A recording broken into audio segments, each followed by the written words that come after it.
السلام علیکم من اتبع الہدی. السلام علینا وعلی عباد اللہ الصالحین ولعنت اللہ علی اعدائنا. امیر حمزہ عرض کر رہا ہوں گجرانوالہ پاکستان سے. اہل حدیث مسلک سے تعلق ہے میرا، اور میں نے آپ کی وہ گفتگو سماعت فرمائی ہے جو مولانا صاحب سے آپ نے کی ہے، جو سب سے پہلے جنہوں نے سب سے زیادہ ٹائم لیا آپ سے. جی سر. تو اس حوالے سے آپ کا جو نقطہ نظر جو ہے وہ خلافت ثلاثہ کے بارے میں کیا ہے؟ بالکل باطل ہے. بالکل باطل ہے، جس طرح لات و عزا باطل ہیں، جس طرح فرعون و نمرود باطل. انا للہ و انا الیہ راجعون، انا للہ و انا الیہ راجعون. انا للہ و انا. آپ اس پر مباہلہ کرنے کے لیے تیار ہیں میرے سے؟ پہلے استدلال کرو، احتجاج کرو، پھر مباہلہ تو ہر ایک سے تو نہیں ہوتا. اگر آپ کے بڑے عالم دین پہلے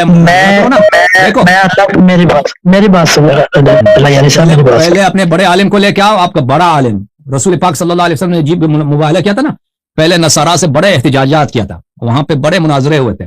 فمن حاجك فيه من بعد ما جاءك من العلم، پہلے احتجاج ہوا تھا. حاجك فيه من بعد ما جاءك من العلم، کئی دنوں تک احتجاج. بات سنو، احتجاج سے مراد استدلال ہوتا ہے، حجت لانے کو بولتے ہیں.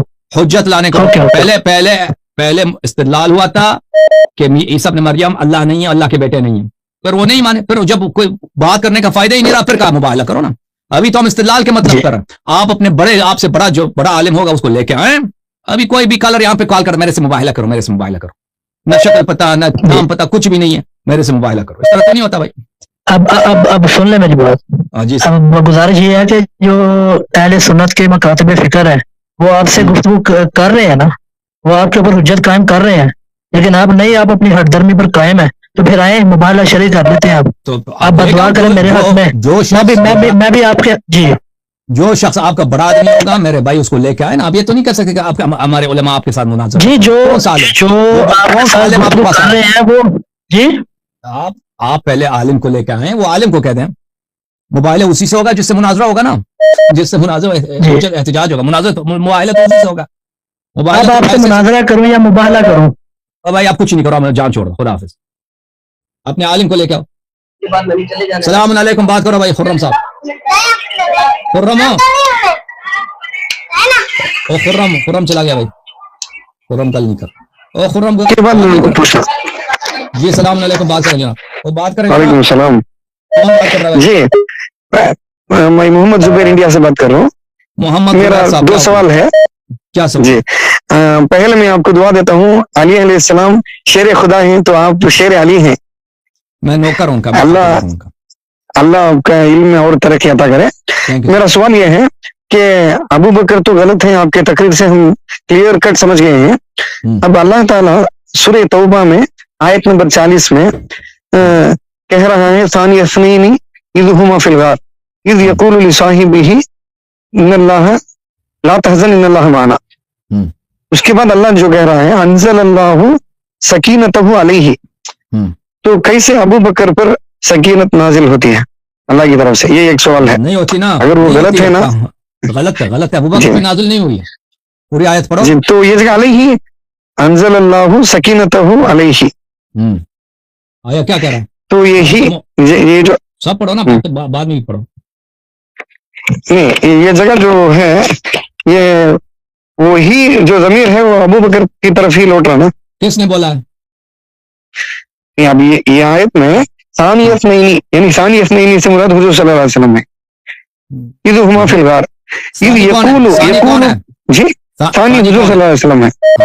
حضور صلی اللہ علیہ وسلم، رسول صلی اللہ علیہ وسلم. جی دیکھ لو آیا یہ ہے. یہ ترجمہ ہے محمد جوناگڑی کی. اس کے بعد ترجمہ ہے طاہر قادری کے. میں آپ سب کو دکھا دیتا ہوں، ٹھیک ہے نا. آپ کا کہنا ہے کہ فانزل اللہ سکینتہ علیہ وایدہ بجنود لم تروها. یہ سکینہ جو ہے ابو بکر پہ اترائی ہے، ٹھیک ہے نا. تو تائید کس کی ہوئی؟ جنود کے ساتھ. وایدہ بجنود لم تروها، تائید کس کی ہوئی ہے؟ جنود کے ساتھ.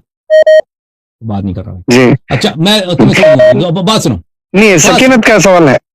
دیکھیں اگر تم نے نبی صلی اللہ علیہ وسلم کی مدد نہ کرو تو اللہ ہی ان کی مدد کی اس وقت جب انہیں کافروں نے دیس سے نکال دیا تھا. دو میں سے دوسرا، وہ اس حالت میں تھے کہ دوسرے دوسرا تھے. جب وہ دونوں غار میں تھے، جب یہ اپنے ساتھی سے کہہ رہے تھے کہ غم نہ کر، اللہ ہمارے ساتھ ہے، ٹھیک ہے نا. بس جناب باری نے اپنی طرف سے سکینہ اس پر نازل فرما کر ان لشکروں سے اس کی مدد کی جنہیں تم نے نہیں دیکھا. ٹھیک ہے نا. تو بات ہو رہی ہے کہ صحابہ یہ غزوہ تبوک کا واقعہ ہے. غزوہ تبوک میں صحابہ جو ہے رسول پاک صلی اللہ علیہ وسلم کی حمایت نہیں کر رہے تھے, اور رسول پاک صلی اللہ علیہ وسلم کہہ رہے تھے کہ یا ایھا الذین آمنوا ما لکم اذا قیل لکم انفروا فی الارض اثاقلتم الی الارض ارضیتم بالحیاۃ الدنیا من الآخرہ. اے ایمان والو کیا ہو گیا تجھے کہ رسول پاک صلی اللہ علیہ وسلم تمہیں جہاد کا حکم دیتے ہیں اور تم اپنی جگہ سے ہلتے نہیں ہو. تو ابھی جو ہے صحابہ جو ہے کیا کر رہے ہیں, صحابہ نصرت نہیں کر رہے رسول پاک صلی اللہ علیہ وسلم. تو اللہ تعالیٰ فرماتا ہے کہ یاد کرو اگر ابھی تم نصرت نہیں کرتے نا, تم نے اس وقت بھی نصرت نہیں کیا تھا, ہجرت کے وقت نصرت نہیں کی جب بالکل اکیلے تھے, غار میں تھے. ٹھیک ہے نا. ایک ساتھی ساتھ میں وہ بھی صحیح آدمی نہیں ہے, وہ بھی ہیلپ کرنے کے لائق نہیں ہے. کیونکہ بھلے کیوں اس میں تو آیا تو اس میں بہت ساری نشانیاں ہیں. اس میں سے ایک نشانہ یہی کہ اس کو فرمایا غم نہ کر, لا تحزن, حالانکہ غم کا وقت ہی نہیں ہے, خوف کا وقت ہے. بولنا چاہیے تھا کہ خوف نہ کر. اگر ابو بکر کو ہاں علاقہ بولا غم نہ کر, اس کی وجہ اس میں بڑے سارے نکات ہیں, ابھی وقت نہیں ہے. پھر اللہ نے اس کی مدد کی تھی. اس کی مدد کا کیا ہے, اللہ نے مدد کیا تھا. کب کوئی مدد دینے والا نہیں تھا, اللہ نے نبی صلی اللہ علیہ وسلم کی مدد کی تھی. تو وہ مدد کس صورت میں تھا کہ اللہ نے اپنا سکینہ نازل کیا تھا نبی پر نازل فرمایا تھا, اور انہی کو ان لشکروں سے کہ جو تم نے نہیں دیکھا ہے اللہ تعالیٰ نے ان کی حمایت کی. اب یہ ترجمہ, دوسرا ترجمہ جو ہے اس کیا طاہر قادری صاحب, اگر تم نے ان کی یعنی رسول صلی اللہ علیہ وسلم کے غلبہ اسلام کی جدوجہد میں مدد نہ کرو گے تو کیا ہوا.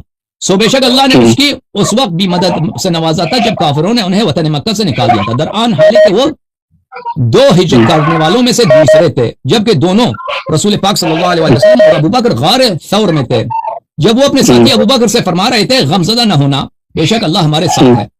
پس اللہ نے ان پر اپنی تسکین نازل فرما دی اور انہیں فرشتوں کے ایسے لشکروں سے کے ذریعے قوت بخشی جنہیں تم نہ دیکھ سکے. تو قاری بھی صاحب یہی فرماتے ہیں کہ وہی شخص, یہاں پہ دو فرق ہے کہ ابو بکر ایک رسول صلی اللہ علیہ وسلم. اللہ تعالیٰ نے کس کی مدد کی, رسول صلی اللہ علیہ وسلم. کس صورت میں, ان پہ سکینہ نازل فرمایا اور ان ملائکہ کے لشکر بھیجے جو تم نے نہیں دیکھی. تو وہی شخص جس کی ملائکہ نے نصرت کی ہے, ملائکہ نے غیبی لشکروں نے تائید کی, اسی پہ سکینہ نازل ہوا, دوسرے پہ نازل نہیں ہوا. ابو بکر پہ سکینہ نازل ہی نہیں ہوا. اب جو ہے آتے ہیں احمد رضا خان کا ترجمہ. اگر تم محبوب صلی اللہ علیہ وسلم کی مدد نہ کرو تو بے شک اللہ نے ان کی مدد فرمائی جب کافروں کی شرارت سے انہیں باہر تشریف لے جانا ہوا. ٹھیک ہے نا. صرف دو جان سے جب وہ دونوں غار میں تھے, جب اپنے یار سے فرماتے تھے کہ غم نہ کھا, بے شک اللہ ہمارے ساتھ ہے. ٹھیک ہے نا. تو اللہ نے ان پر اپنا سکینہ اتارا اور انہیں ان فوجوں سے ان کی مدد کی جو تم نے نہیں دیکھی. یہاں پہ سکینہ کس پہ نازل, میں نے دکھایا نہیں آپ کو, یہ احمد رضا خان کا ترجمہ ہے. تو اللہ نے اس پر اپنا سکینہ اتارا اور ان فوجوں سے اس کی مدد کی جو تم نے نہ دیکھی. تو سمجھ میں آیا نا.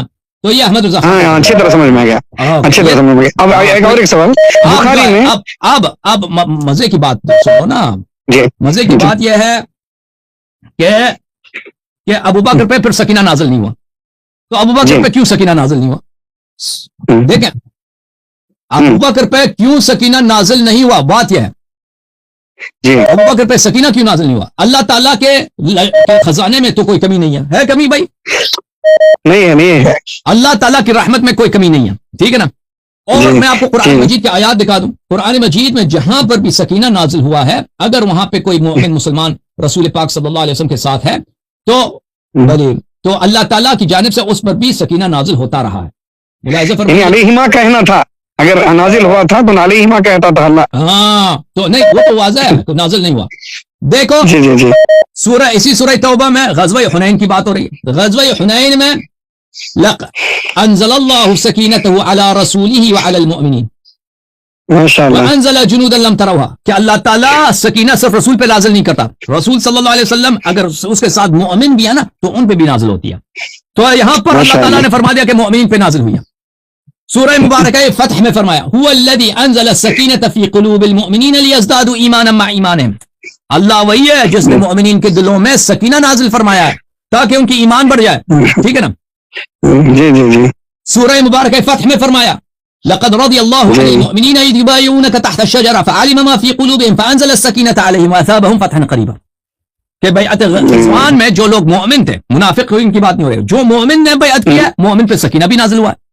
تو یہاں پتہ چلا غار میں ابو بکر پہ کیوں سکینہ نازل نہیں ہوا, حالانکہ اگر مومن ہوتا, ہاں مومن پہ تو ہمیشہ سکینہ نازل ہوتا ہے اللہ کی جانب سے.